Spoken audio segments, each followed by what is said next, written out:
Welcome to this episode of the Sports Detective Podcast Show. My name is James Williams, and today, what if I told you Joel Embiid and the Philadelphia 76ers have hit a new rock bottom? I am recording this Tuesday evening, but the Philadelphia Sixers have fallen to 2-11. This season has been an absolute dumpster fire for Philly, and after they lost their last game, Kyle Lowry decided to call a team meeting where all players could kind of call out their grievances. And kind of the big headline, catchy thing that came out of this report of the team meeting was Tyrese Maxey called out Joel Embiid directly and said he has to, quote, stop being late to everything. Shams was the first to report this, and instead of me reading his article and doing it that way, he was on the Pat McAfee show today, and he broke down his entire report. So we'll go ahead. I'll play you this 2.5-minute clip here, and then we'll come on the other side and react. So you gave an example. You said, like, something happens last night, then I dig up a bunch of stuff. What is that particular news that you're chatting about, and is it reportable? Yeah, I literally just put it out as soon as Joe Douglas was getting fired. So it happened in simultaneous moment. But last night, the 76ers had a team meeting. This is a team that's 2-11. They're in a free fall right now. Obviously, when you get Tyrese Maxey, Joel Embiid, Paul George together, a 2-11 start, this isn't what you're expecting. And last night, they had an hour-and-a-half long team meeting in that post-game locker room in Miami. And I think a lot was said, a lot was accepted, a lot was aired out. Coaches saying we need players to practice harder, show more attention to detail. Players saying we need to be coached harder. We want to be coached harder. But most notable of all that, Pat, I was told Tyrese Maxey, their 24-year-old young star, he challenged Joel Embiid, the face of the franchise, the former league MVP, that we need you to be on time for team activities. And saying that there's a trickle-down effect. When you are missing, when you are tardy, when you are late for what I was told everything was the line, it has an effect on the rest of the locker room, the rest of the players, the coaching staff. And yesterday, Joel Embiid was listed doubtful most of the day. Teammates, coaches, no one really heard from him. And then he shows up at warm-ups, plays in the game. They had a double-digit lead, great lead in the first half, completely 180 flip in the second half. And from what I'm told, it was kind of like this. Big fella is someone that Tyrese Maxey loves, but this was the elephant in the room, and Tyrese Maxey addressed it. They're very close. They're very close friends. They hold each other accountable. But last night, Tyrese Maxey delivered a message to Joel Embiid that I think a lot of people saw coming for a really long time in Philadelphia. And now they go from here on what are the action steps. What will Joel Embiid look like when the team plays in Memphis on Wednesday? What will he hone in on the message that was given to him and really put that into action over the next week or so? We're about to find out. But the fact that Tyrese Maxey, their young leader, is the one that stepped up with this, he's not going to just speak out for nothing. I love that. Okay, there you have it, guys. Some things that stuck out to me in that report there from Shams. He said this was the elephant in the room. This is something that people were expecting to come for a very long time. Tyrese Maxey just turned 24 years old 2 weeks ago. Joel Embiid is going to turn 31 years old this season. Why is the 24-year-old lecturing the 31-year-old about professionalism and showing up on time? Shouldn't it be the other way around? God, this is the thing that is absolutely infuriating with Joel Embiid. This is the guy just a few weeks ago was standing up on his soapbox and saying all of these reporters, or maybe he was just calling out one reporter, all of the reporters are calling me out, and after all of the things I have done for this city, I don't deserve that. Bro, you showing up late to everything? Everything. Oh my God. Guys, you could say that some of the stuff about Joel Embiid in his career, calling him out, being critical of him for not being available for games, you could say some of that stuff's unfair. I would agree with you. We've called him out for that on this show multiple times before.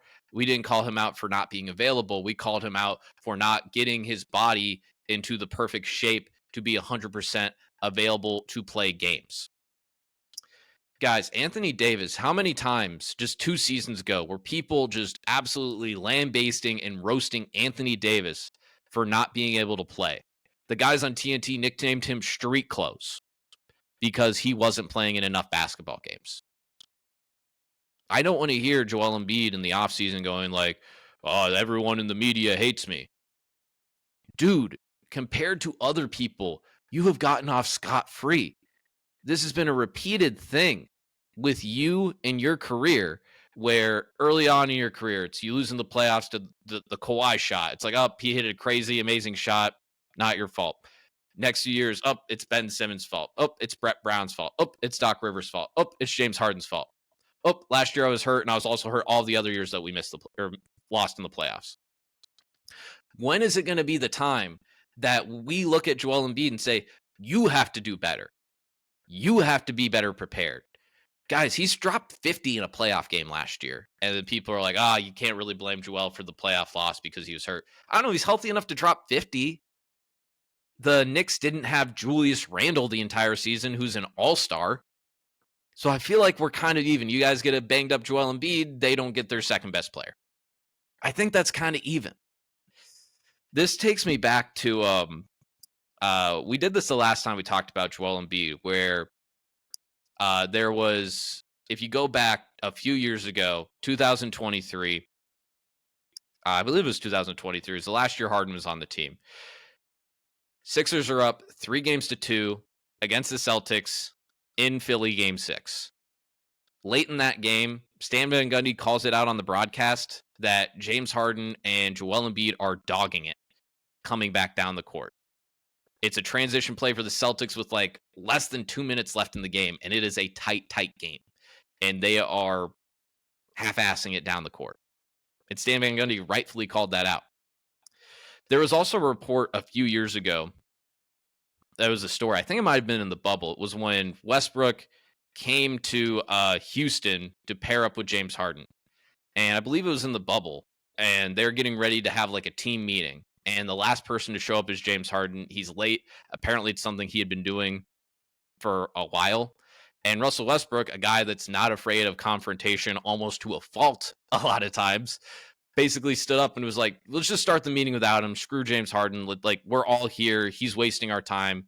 Like, let's start the meeting. And Mike D'Antoni, the coach at the time, was like, hey, we can do that, but we're just going to have to start over when James Harden comes here. So we might as well just wait. Well, they ended up starting the meeting without James Harden. And then like 15 minutes later, James Harden ended up coming in. And then that's why Russell Westbrook only spent 1 year with the Houston Rockets because of that. I think some of that, it's unfair to say that some of that James Harden stuff rubbed off of him. Because here's the thing about James Harden. I have my issues with him. I think stuff like that. I think the fact that he's a person that didn't learn that, like, he didn't learn the right lessons from his Houston time. If you saw a quote from James Harden before the season, he like had a quote where he was like, well, the fact that like me and Luka kind of played this like similar style where it's like this heliocentric offense and they made it to the finals, that means that stuff must work, right? Isn't this going to be a fun year for me on the Clippers? Guys, this is a whole new rock bottom. We've done a lot of topics about Joel Embiid. This is the thing that we've been saying for a while. He hasn't been taking this seriously enough. He has an incredibly unique body. He is a guy that has had a bunch of injuries through his 20s. Those guys do not age well when they get into their 30s. Joel Embiid just signed a 3-year, $190 million extension, and he's, quote, late to everything. It's the elephant in the room. It's been a long time coming. What are we doing here? I, once upon a time, held out hope for Joel Embiid that, hey, maybe this will be the season that everything just kind of comes to a head. Everyone calls him out. Everyone is like, rightfully criticizing him, because sometimes there is unjust criticism. There's also just criticism. No one is above criticism. No one's above being, at fault for things, right? No one's perfect is the best way to say that. And I kind of thought, hey, maybe this would be a come to Jesus moment. He hits next offseason really, really hard. gets into the best shape of his life, changes his diet, takes everything 100% seriously, and things change. I don't think they are. Shams also pointed out the trickle-down effect there, too. Joel Embiid was also a guy that was like saying, I'm not going to be playing back-to-backs this year, bro.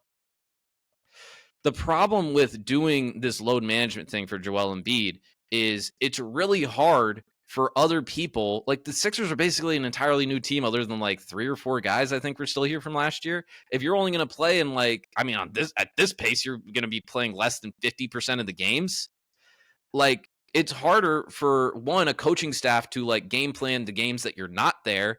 And then also for you to build chemistry with the guys when you come back. And then you're also doing this thing where like, hey, if Joel Embiid's, playing, Jared McCain's role goes down, Tyrese Maxey's role goes down, Paul George's role goes down, Kelly Oubre's role goes down, et cetera, et cetera, et cetera. Versus when he's not playing, all of their roles get extended, they get the ball more. Like, Joel Embiid's not an easy guy to play with, right? He's a guy that, like, when he's in the ball, the offense revolves around him. Everything revolves around Joel Embiid to a degree. Now, it's not like a Harden or Luka kind of revolves everything around them or they're dictating every possession, but like his presence looms large when he plays. And like he said, man, if the guy that just signed a 3-year, $190 million extension is not going to be playing back-to-backs, isn't going to be coming into practice on time, isn't going to be going to meetings on time, what does that do for the guys that are making less than $5 million a year on that team? The guys that are going to be playing 78 games this year? The guys that are not going to have that insane money, that are probably going to take the blame if you guys fall in the playoffs and they have a bad game, right? How are they going to feel? I feel sorry for you Sixers fans. I think it's Joel over.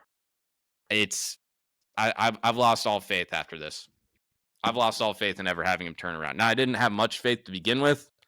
I thought maybe he does a Chris Paul vegan thing, loses some weight, becomes a little bit more agile, is able to be more consistent of a player. Maybe he learns some lessons. I'm not sure. It might be TFG, too far gone to be repaired. He's 31 years old this season. He's had injury issues his whole career. I think the best of him is well in the past now. And it's sad because he is a terrific basketball player. He is terrifically talented. But yeah, I think it's over. All right. That's going to do it for this episode here today. Thank you very much for watching. If you got this far in the video, please hit that subscribe button, hit that like button if you haven't done so already and you enjoyed this video. Please leave your comment with your thoughts on this video. I'd love to hear what you have to say. And feel free to check out other videos from the Sports Detective Podcast channel page. Thank you very much for watching. We'll talk to you next time.